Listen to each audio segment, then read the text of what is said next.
और जो बिहार प्रदेश का उच्च सदन है उसमें भारतीय जनता पार्टी के प्रतिपक्ष के नेता के रूप में संघर्षशील साथी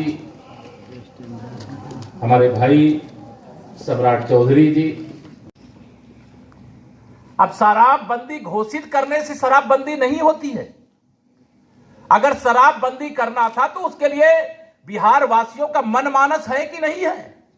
आपने कागज पर तो शराबबंदी कर दिया, लेकिन कागज पर शराबबंदी करने से बंदी नहीं हो सकती। जहरीली शराब के कारण कितने गरीब दलित पिछड़े मौत के मुंह में गए, इसका कौन जिम्मेदार है, इसके कौन अपराधी हैं? और ये क्या शराब की तस्करी बिहार के अंदर रुकी है क्या? इस प्रकार की जो चीजें हैं, इन सारी बातों की ओर मैं इसे ध्यान आप सबका आकर्षण इस प्रदेश कार्य समिति के माध्यम से करना चाहता हूं, क्योंकि आज जो बिहार के हालात बन गए हैं वो हालात निश्चित तौर से बहुत ही चिंताजनक हैं और इस हालात को बदलने का यह प्रदेश कार्य समिति की बैठक में निश्चित तौर से आप पूर्व के सत्रों में प्रस्ताव पास किए होंगे।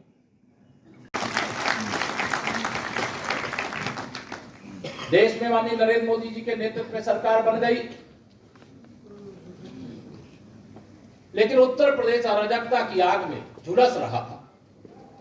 गुंडागर्दी चरम के नेतृत्व के संरक्षण में माननीय प्रधानमंत्री जी के उस समय के राष्ट्रीय अध्यक्ष माननीय श्री अमित शाह जी के संरक्षण में मुझे प्रदेश के अध्यक्ष की जिम्मेदारी सौंपी गई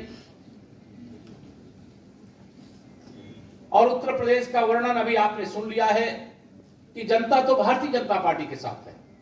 40 विधायकों से हम 325 विधायकों तक पहुंचे। 2019 का लोकसभा यहां है नहीं है, ये सारे लोगों ने गठबंधन कर लिया। ये सोचा था कि हम माननीय नरेंद्र मोदी जी को प्रधानमंत्री बनने से रोक लेंगे, लेकिन उत्तर प्रदेश में 51% वोट के साथ इस समय हमारे 64 से 66 सांसद हो गए। हम समाजवादी पार्टी के गढ़ अखिलेश यादव जी और मोहम्मद आजम खान की खाली की गई सीट पर भी कमल खिला करके आप सबका आशीर्वाद लेने के यहां पर आए। 2022 का विधानसभा चुनाव हुआ, 400 सीटें जीतने का जो दावा कर रहे थे, वहां उत्तर प्रदेश की मैं चर्चा इसलिए थोड़ी सी कर दे रहा हूं आप बिहार में आने से पहले, लेकिन 271 विधायकों के साथ भारतीय जनता पार्टी की प्रचंड बहुमत की सरकार शानदार ढंग से सुशासन और विकास के पथ पर गुंडागर्दी को पूरी तरह से धराशायी करते हुए, दंगे को समाप्त करते हुए विकास का एक नया रोड मैप। मुझे यह कहने में गर्व होता है कि आज उत्तर प्रदेश के अंदर हम जो गुजरात के तर्ज पर मोदी मॉडल के अनुसार विकास की गंगा बहाने का काम कर पा रहे हैं, तो यह इसलिए संभव हुआ कि जनता तो हमारे साथ है।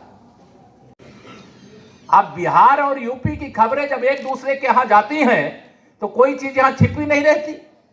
मैं आप सबसे अगर पूछना चाहूं कि ये जिनके साथ गठबंधन किए हैं उस पार्टी के जो युवराज हैं, उन्होंने कहा हम सरकार में आते ही 10 लाख नौकरी देंगे। दिए हैं क्या? दे दिए। अब जब इस प्रकार की धोखाधड़ी की राजनीति, अब इसका क्या जवाब है? बिहार के 10 लाख युवकों को हमारे यहां उत्तर प्रदेश के अंदर, जिसकी अभी संजय जी ने चर्चा किया, मैं प्रदेश अध्यक्ष जी बताना चाहता हूं कि उत्तर प्रदेश में 10 लाख करोड़ के निवेश का लक्ष्य रखा गया था और 20 लाख करोड़ के निवेश का प्रस्ताव आज आ चुका है। यह सुशासन के कारण है। दुनिया के किसी देश का निवेशक हो, देश के किसी प्रदेश का निवेशक हो, आज उत्तर प्रदेश में निवेश इसलिए कर रहा है कि उसको लगता है कि हम और हमारा निवेश सुरक्षित रहेगा। अब आज की तिथि में निवेश कर दें तो न निवेशक सुरक्षित रहेगा और न उनका निवेश सुरक्षित रहेगा। इसलिए बिहार से लोग पलायन करना चाहते हैं, डर रहे हैं। लेकिन मैं विश्वास दिलाना चाहता हूं, माननीय विश्व के सबसे शक्तिशाली, सबसे लोकप्रिय नेता माननीय श्री नरेंद्र मोदी जी के नेतृत्व में अगर आज देश की सरकार चल रही है और गरीब कल्याण की योजनाओं को, जिसमें से हर घर नल से जल पहुंचाने का भी एक कार्यक्रम चल रहा है, वह कार्यक्रम आप सबको मालूम है। गांव गांव के अंदर स्टिकर लगाने की आदत होती है कि योजना भारत सरकार की और स्टिकर लगा दो नीतीश सरकार का, तो नीतीश बाबूजी आप स्टिकर लगा करके किसी भी स्थिति में भारत सरकार की गरीब कल्याण की योजनाओं को अपना बनाने का काम नहीं कर सकते। इस बात को भारतीय जनता पार्टी के हर कार्यकर्ता को घर घर पहुंचाने का काम करें। प्रधानमंत्री आवास योजना, हम उत्तर प्रदेश के अंदर भी हर घर नल से जल पहुंचाने का काम कर रहे हैं और गांव गांव में जनता मोदी जी को आशीर्वाद दे रही, भारतीय जनता पार्टी को आशीर्वाद दे रही कि कभी कल्पना भी नहीं थी किसी को कि हर घर तक नल से जल पहुंच जाएगा, लेकिन आज पहुंच रहा है। प्रधानमंत्री आवास योजना के अंतर्गत अगर आवास देने का काम हो रहा है तो उसके साथ बुनियादी सुविधाएं देने का भी काम हो रहा है। लेकिन मैं बिहार के बारे में मैं जो देख रहा था उसमें बिहार के अंदर प्रधानमंत्री गरीब कल्याण की दृष्टि से जब योजना की बात करूं तो अगर मनरेगा के अंतर्गत पर आता है उस हिस्से का सदुपयोग करना चाहिए, उसमें भ्रष्टाचार नहीं करना चाहिए। लेकिन अगर भ्रष्टाचारियों का साथ करोगे तो ईमानदारी के साथ क्या गरीब कल्याण के काम गरीबों तक पहुंचाए जा सकते हैं क्या? जिन लोगों का इन्होंने साथ किया है उन्हीं लोगों के साथ मिलकर के कभी केंद्र में सरकार हुआ करती थी और वह खुलेआम संसद में खड़े होकर के, आदरणीय रविशंकर प्रसाद जी यहां पर हैं, मैं उस समय सुना करता था, पढ़ा करता था। उस समय देश के प्रधानमंत्री हुआ करते थे श्री राजीव गांधी।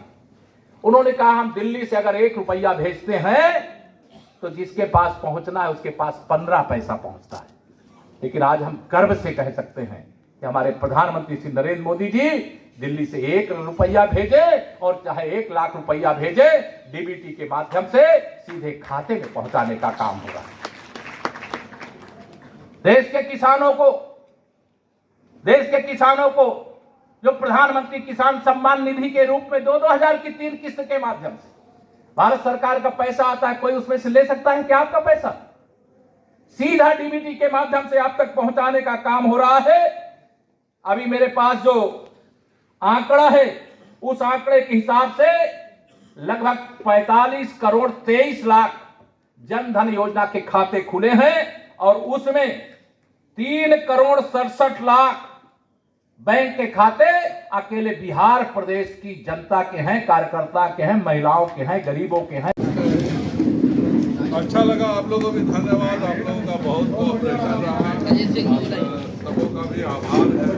आप लोग से मिलने का मौका कम मिलता है, कवरेज किया, आप सभी को आभार।